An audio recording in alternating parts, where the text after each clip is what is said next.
ಪ್ರತಿಯೊಬ್ಬ ಮನುಷ್ಯನಿಗೆ ಹೊಸ ವರ್ಷ ಅಂತೀವಿ. ನಮ್ಮೆಲ್ಲ ಹಿಂದೂ ಸಂಪ್ರದಾಯ ಸಂಸ್ಕಾರದಲ್ಲಿ ಹೊಸ ವರ್ಷ ಬಂದು ಉಗಾದಿನೇ ಹೌದು.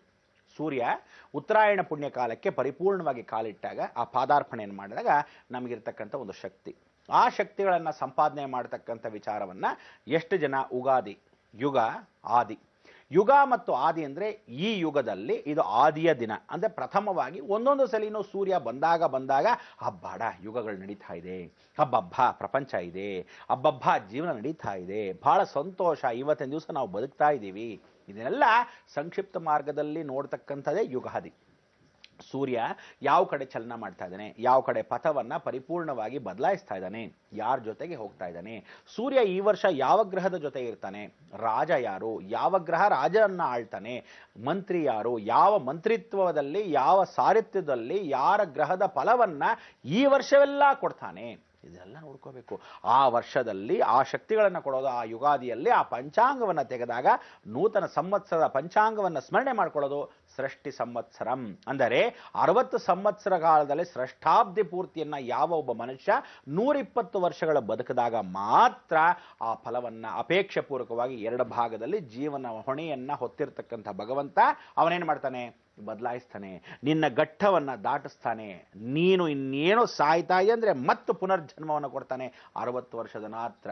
ಅಂದರೆ 61 ಬಿದ್ದಾಗ ಸೃಷ್ಟಾಬ್ದಿ ಪೂರ್ತಿ, ಹಬ್ಬ ದಾಟ್ಬಿಟ್ವಿ ಒಂದು ಘಟ್ಟನ ಅನ್ನೋ ಥರ ನಿಮ್ಮ ಜೀವನ ಘಟ್ಟವನ್ನು ದಾಟ್ತಕ್ಕಂಥದ್ದೇ 60 ಸಂವತ್ಸರಗಳು. ಆ 60 ಸಂವತ್ಸರಗಳಿಗೆ ಒಂದೊಂದು ಕಾರಣವಾಗಿ ಹೇಳ್ತಾ ಹೋಗಿದ್ದು ಸೃಷ್ಟಾಬ್ದಿ ಪೂರ್ತಿ ಶಾಂತಿ.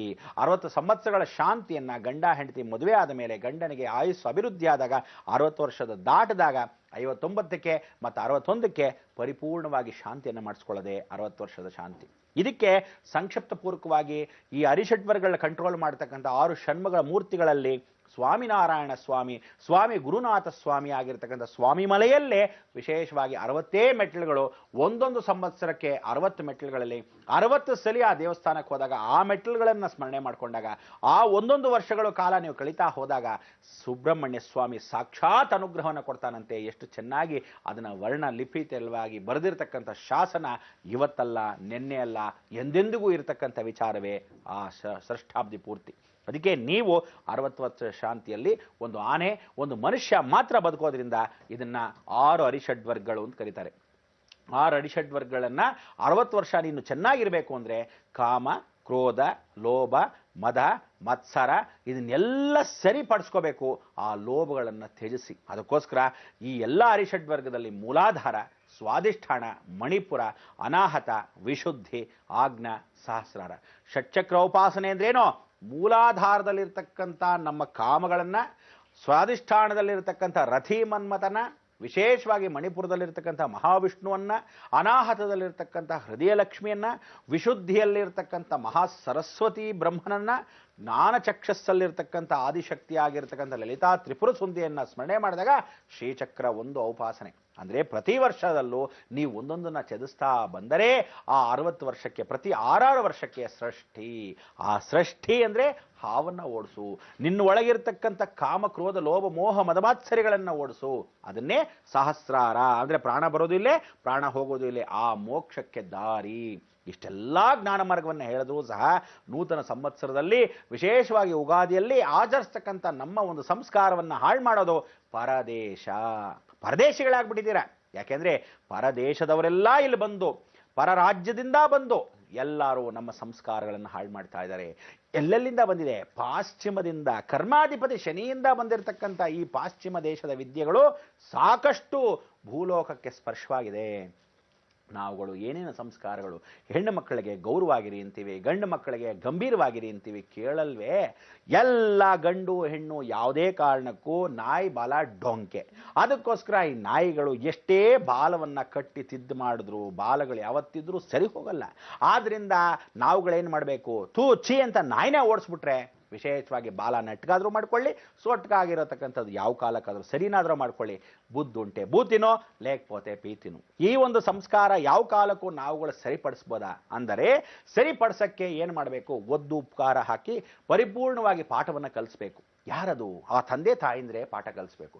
ಎಷ್ಟು ಜನ ತಂದೆ ತಾಯಿಂದ್ರು ಮಕ್ಕಳ ಜೊತೆನೂ ಬೀದಿ ಸುತ್ತಾ ಇದ್ದಾರೆ. ಇಂಥ ಒಂದು ಕಾಲ ಆಗೋಗಿದೆ. ಯಾಕೆಂದ್ರೆ ನನ್ನ ಮಕ್ಕಳು ಮುದ್ದು ಅಂತೇಳಿ ಮುದ್ದಾಗಿರ್ತಕ್ಕಂಥ ಯಾವ ಕೋಣವೋ ಯಾವ ಎಮ್ಮೆಯೋ ತನ್ನ ಮಕ್ಕಳು ಮುದ್ದೇನೆ, ಅದಕ್ಕೋಸ್ಕರ ಮುದ್ದಾಗಿದ್ರು ಈ ಜೀವನ ಮುದ್ದು ಮಾಡಿಕೊಂಡೇ ಕಾಲ ಕಳೆದು ಬಿಟ್ಟಿದ್ದಾರೆ. ಅದಕ್ಕೆ ನೀವುಗಳು ಈ ಹೊಸ ಸಂವತ್ಸರದಲ್ಲಿ ಏನೇನು ಮಾಡಬೇಕು, ಏನೇನು ಮಾಡಬಾರ್ದು, ಏನೇನು ಮಾಡಿದ್ದಕ್ಕೆ ಪರಿತಪಿಸ್ತೀರಾ, ಯಾವ್ಯಾವ ಶಾಪಕ್ಕೆ ಒಳಗಾಗ್ತೀರಾ, ಯಾವ ರೀತಿ ಸಾಯ್ತೀರಾ, ಯಾವ ರೀತಿ ನರಳುತ್ತೀರಾ, ಏನನ್ನ ಮಾಡಿದ್ದಕ್ಕೆ ಅದನ್ನು ಕೂಡ ತಿಳಿಸ್ಕೊಡ್ತೀನಿ. ವಿಶೇಷವಾದ ಭಯಂಕರ ವಿಚಾರವನ್ನು ತಿಳ್ಕೋಬೇಕು. ನೀವು ನಿಮ್ಮ ಕರ್ಮಗಳನ್ನು ಕಳ್ಕೋಬೇಕು. ಆ ಭಯ ಭೀತಿ ಇನ್ನೇನು ಶುರು ಆಗತ್ತೆ 2011 ನಿಮಗೆಲ್ಲ ಒಂದು ಮೂಲ ಮಂತ್ರವನ್ನು ಕೊಡ್ತೀನಿ ಅಂತ ಹೇಳಿದೆ. ಮೂಲ ಮಂತ್ರ ಕೊಡಕ್ಕೆ ಮೊದಲು ನೀವು ಶುಚಿರ್ಭೂತವಾಗಬೇಕು. ಹೇಗೆ ಶುಚಿರ್ಭೂತವಾಗಬೇಕು? ಹೆಣ್ಣು ಮಕ್ಕಳು ಗೌರವಶಾಲಿಯಾಗಿರ್ತಕ್ಕಂಥ ಗಂಭೀರವಾಗಿ ರಾತ್ರಿ ಕುಡ್ಕೊಂಡು ಬೀದಿ ನಾಯಿಗಳ ಥರ ಅಲಿಬಾರ್ದು. ಯಾವ ಕಾಲಕ್ಕೂ ಈ ಥರ ಒಂದು ಸಂಸ್ಕಾರ ನಮ್ಮಲ್ಲಿ ಇಲ್ಲವೇ ಇಲ್ಲ. ಜಡೆ ಬಿಟ್ಕೊಂಡು ಎಲ್ಲ ಮೈ ಬಿಟ್ಕೊಂಡು ಅರ್ಧ ಮೈಯಲ್ಲಿ ಓಡಾಡ್ತಕ್ಕಂಥ ಒಂದು ಕ್ರಮ ಇದ್ದರೆ ವಯಸ್ಸಾದ ಮುದುಕ ಕೂಡ ನೋಡದೆ ಇನ್ನೇನು ಮಾಡ್ತಾನೆ. ಇದಕ್ಕೋಸ್ಕರ ಯಾವ ಕಾಲಕ್ಕೂ ಒಂದು ಹುಡುಗ, ಈ ಕಾಲದಲ್ಲಿ ಕೆಲವು ಹುಡುಗರು ಗಂಭೀರವಾಗಿರೋ ಅವಕಾಶಗಳು ಕಳೆದಿದೆ. ಯಾಕೆಂದ್ರೆ ಅವರಿಗೆ ಅಶ್ಲೀಷವಾಗಿರ್ತಕ್ಕಂಥದ್ದು ಥೂಚಿ ಸ್ವಲ್ಪ ಬಿಟ್ಕೊಂಡ್ರೆ ಮರ್ಯಾದೆ, ನೋಡಕ್ಕಾದ್ರೂ ಚೆನ್ನ, ಅವಳಲ್ಲಿರ್ತಕ್ಕಂಥ ಒಂದು ಚೆನ್ನವನ್ನು ನೋಡ್ಬೋದೇ ಹೊರತು ಈ ಒಂದು ಪೂರ್ತಿಯಾಗಿ ಬಿಟ್ಕೊಂಡು ಓಡಾಡಿದ್ರೆ ಏನ್ ಚೆನ್ನ. ಅಂದರೆ ತಾವೇ ತಮ್ಮ ಗೌರವವನ್ನು ಕಳ್ಕೊಂಡು ಅಸಹ್ಯವಾಗಿ ಕಾಣತಕ್ಕಂಥ ವಿಚಾರವನ್ನ ಯಾವ ಕಾಲಕ್ಕೂ ಭಾರತ ನಾರಿಗಿಲ್ಲ. ನಮ್ಮ ಭಾರತ ದೇಶದಲ್ಲಿ ಇವತ್ತು ಭಾರತ ನಾರಿಗೆ ತನ್ನದೇ ಆದ ಗೌರವ ಇದೆ, ತನ್ನದೇ ಆದ ಒಂದು ಗಂಧರ್ವ ಇದೆ. ಇಂಥ ಒಂದು ಗಂಧರ್ವ ಮುಖಾಂತರ ಬಂದಿರತಕ್ಕಂಥ ಪದ್ಮಿನಿ ಜಾತಿ ಸ್ತ್ರೀಯಾಗದಿರಬೇಕು. ಶಾಕಿನಿ ಡಾಕಿನಿಗಳ ತರ ಆಡಬಾರ್ದು. ಕೆಲವರೆಲ್ಲ ವಿದೇಶದಿಂದ ಇರಲಿ, ಉತ್ತರ ಭಾರತದಿಂದ ಬಂದು ಇಲ್ಲೇ ಬಹಳ ಜನ ಹಾಳು ಮಾಡಿಬಿಟ್ಟಿದ್ದಾರೆ, ದರಿದ್ರದವ್ರು ತಂದು.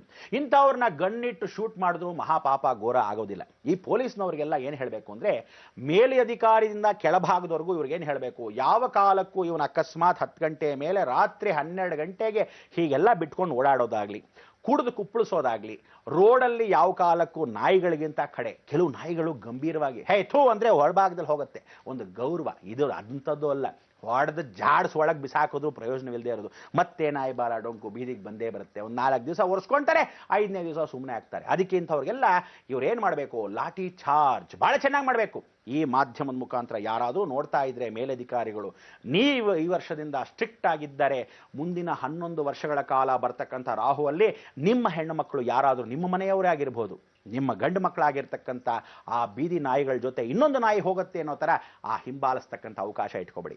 ಯಾತಕ್ಕೆ ನಾಯಿಗೆ ಹೋಲಿಸ್ತಾ ಇದ್ದೀನಿ ಅಂದರೆ, ಈ ಥರ ಹೇಸಿಗೆ ಜನ್ಮ ಆ ನಾಯಿ ಕೂಡ ಒಂದು ಗೌರವಾಗಿರುತ್ತೆ, ಕಾಳ ಬೇರುನಾಗಿ ಒಂದು ಕಡೆ ನಿಯತ್ತಾಗಿರುತ್ತೆ, ಹೇಳಿದ ಮಾತನ್ನ ಕೇಳುತ್ತೆ.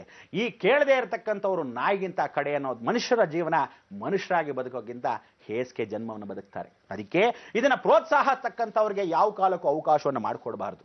9 ಗಂಟೆಗಳ ನಂತರ ಗೌರವಶಾಲಿಯಿಂದ ಮನೆಗೆ ಹೋಗಿ ಬಿದ್ಕೋಬೇಕು. ಯಾಕೆ ಅಂದರೆ ನಿಮ್ಮ ಗ್ರಹ ಕಾಟಗಳು ಬಹಳಷ್ಟು ಚೆನ್ನಾಗಿರುತ್ತೆ. ಏನು ಅಂದರೆ, ಶನೇಶ್ವರನು ಕನ್ಯಾ ರಾಶಿಯಲ್ಲಿ ಕೂತ್ಕೊಂಡಾಗ ಸ್ತ್ರೀಗಳಿಗೆ ಇರತಕ್ಕಂಥ ದೋಷಗಳು ಹೆಚ್ಚಾಗತ್ತೆ. ನೀವು ಅವರ ಹಿಂದೆ ಹೋಗ್ತಾ ಇದ್ದಾಗ, ಯಾವುದೇ ಒಂದು ಸಂಬಂಧಗಳು ಇಟ್ಕೊಂಡಾಗ, ನೀವು ಕುಡಿದು ಕುಪ್ಪಳಿಸಿದಾಗ ಬರ್ತಕ್ಕಂಥ ರೋಗಗಳು ಬರೆದಿಟ್ಕೊಳ್ಳಿ. ನಂಬರ್ 1, ಎಲ್ಲರಿಗೂ ಬರ್ತಕ್ಕಂಥ ಚರ್ಮವ್ಯಾಧಿಗಳು ಸಣ್ಣ ಪುಟ್ಟದಲ್ಲ. ಈ ಸಲಿಯಂತೂ ಬರೀ ಚರ್ಮವ್ಯಾಧಿ ಬರ್ತಾ ಇತ್ತು ಮೇಲ್ಭಾಗದಲ್ಲಿ.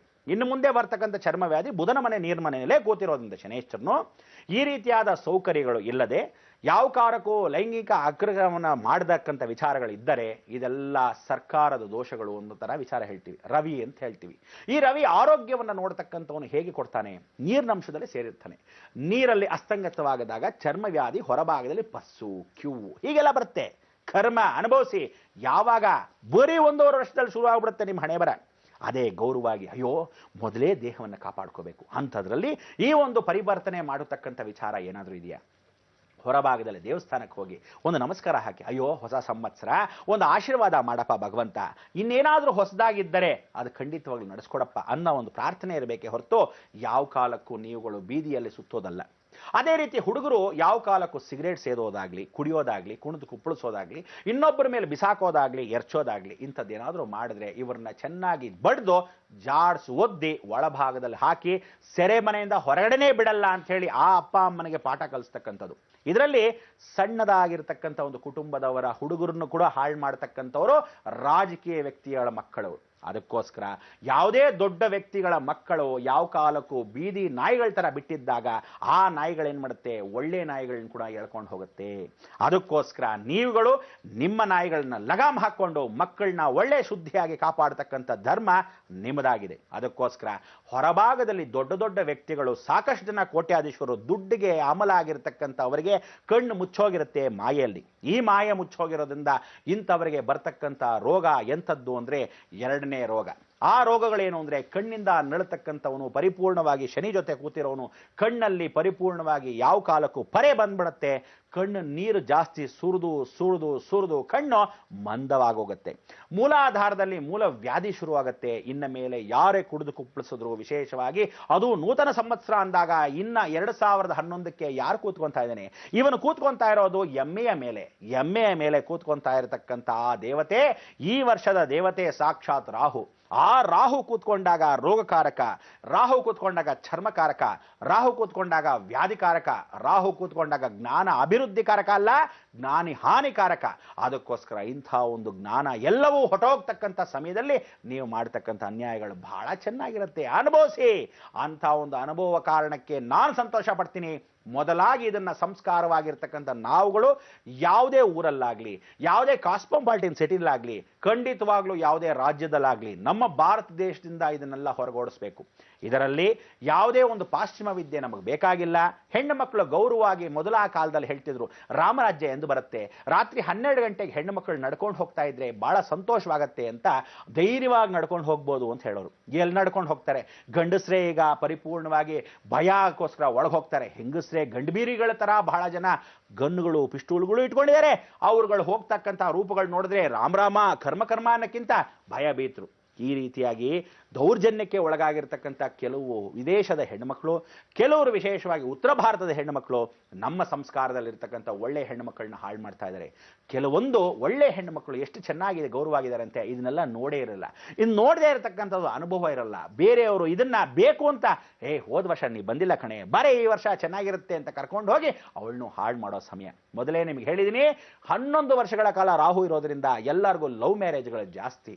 ನಿಮ್ಮ ಮನೆಯಲ್ಲಿ ನಿಮ್ಮ ಮಕ್ಕಳನ್ನ ಬಂದೋಬಸ್ತ ಮಾಡದೇ ಇದ್ರೆ, ಅವನಿಗೆ ಅಕಸ್ಮಾತ್ 9 ಗಂಟೆ 10 ಗಂಟೆ ಮೇಲೆ ಹೊರಗಡೆ ಬಿಟ್ರೆ ಒಳಭಾಗದಲ್ಲಿ ಶೆಡ್ಡಲ್ಲಿ ಹೇಗೆ ಚೈನ್ ಹಾಕಿ ಕಟ್ಟಾಕ್ತಾರೆ ಹಾಗೆ ಬಾಯಿ ಮುಚ್ಕೊಂಡು ಕೂತ್ಕೊಳ್ಳೋ ಮನೇಲಿ ಇನ್ನೇನು ಮಾಡಬೇಕಾಗಿಲ್ಲ ಅನ್ನೋದು ತಂದೆ ತಾಯಿಗಳ ಜವಾಬ್ದಾರಿ.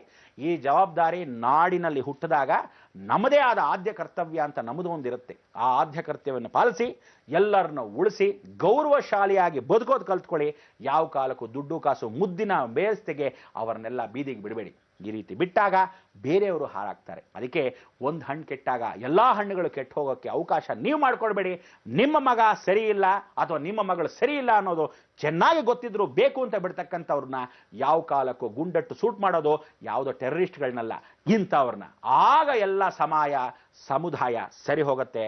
ಇದು ಸರಿ ತಿದ್ದುಪಡಿಸ್ಕೊಳ್ಳೋ ಅವಕಾಶಗಳು. ಮನೆಗೆ ಬಂದರೆ ವಾಸನೆಗಳು, ಮಾನ ಮರ್ಯಾದೆಗಳಿಲ್ಲದೆ ಒಂದು ಸಂಸ್ಕಾರಗಳು ಎಲ್ಲ ಹೊರಟೋಗ್ತಾ ಇದೆ. ಚಿಕ್ಕ ಒಂದು ಬಡ ಕುಟುಂಬ, ಅವ್ರ ಮನೇಲಿ ಏನೂ ಗೊತ್ತಿಲ್ಲ, ದೇವರು ಪೂಜೆ ಪುನಸ್ಕಾರ ಬಿಟ್ರೆ ಅಂತಹ ಒಂದು ಹೆಣ್ಮಗಳು ಹಾಳಾಗೋದ್ರೆ ತಂದೆ ತಾಯಿ ಎಷ್ಟು ರೋದನೆ ಪಡ್ತಾರೆ. ಆ ಹುಡುಗರು ಪಾಪ ಏನೂ ಗೊತ್ತಿರಲ್ಲ, ಸ್ಕೂಲಲ್ಲಿ ಕೂತ್ಕೊಂಡು ಅವನ ಬಾಯಲ್ಲಿ ಕೈ ಇಟ್ಟರು ಕಚ್ಚಕ್ ಬರಲ್ಲ ಕಣೋ, ಅಷ್ಟು ಮುಗ್ಧ ಕಣೆಯ ಅನ್ನೋ ಹುಡುಗರನ್ನು ಕೂಡ ಹಾಳು ಮಾಡೋರು ಯಾರೋ ಹೊರ ದೇಶದ ಪರರಾಜ್ಯದ ಮೇಲ್ಭಾಗ ಉತ್ತರ ಭಾರತದ ಇರತಕ್ಕಂಥ ಅಷ್ಟೋ ಜನ ಇಲ್ಲಿ ಬಂದುಬಿಟ್ಟು ಹಾಳು ಮಾಡ್ತಾ ಇದ್ದಾರೆ. ಅದರಲ್ಲೂ ಈ ಕಾಸ್ಮೋಪಾಲಿಟನ್ ಸಿಟೀಸ್ ಅಲ್ಲಿ ಬಹಳಷ್ಟು ಹಾಳು ಮಾಡ್ತಾ ಇದ್ದಾರೆ. ದಯವಿಟ್ಟು ನೋಡ್ತಕ್ಕಂಥ ಅಷ್ಟು ವೀಕ್ಷಕರಲ್ಲಿ ನಾನು ಮಾಡ್ತಕ್ಕಂಥ ವಿನಂತಿ ಏನು ಅಂದ್ರೆ, ನೀವುಗಳು ಮೇಲಾಧಿಕಾರಿಗಳಾಗಿರ್ತಕ್ಕಂಥ ಅಷ್ಟೂ ಜನ ಒಂದು ಕಾನೂನನ್ನು ತರಲೇಬೇಕು. ಯಾವ ಕಾಲಕ್ಕೂ 9 ಗಂಟೆ 10 ಗಂಟೆ ಮೇಲೆ ಮ್ಯಾಕ್ಸಿಮಮ್ ಬಿಟ್ಟು ಎಲ್ಲರನ್ನೂ ಮನೆಗೆ ಓಡಿಸಿ. ಎಲ್ಲೂ ಯಾವ ಕಾಲಕ್ಕೂ ಗುಂಪುಗಳನ್ನ ಕಟ್ಕೋಬಾರ್ದು.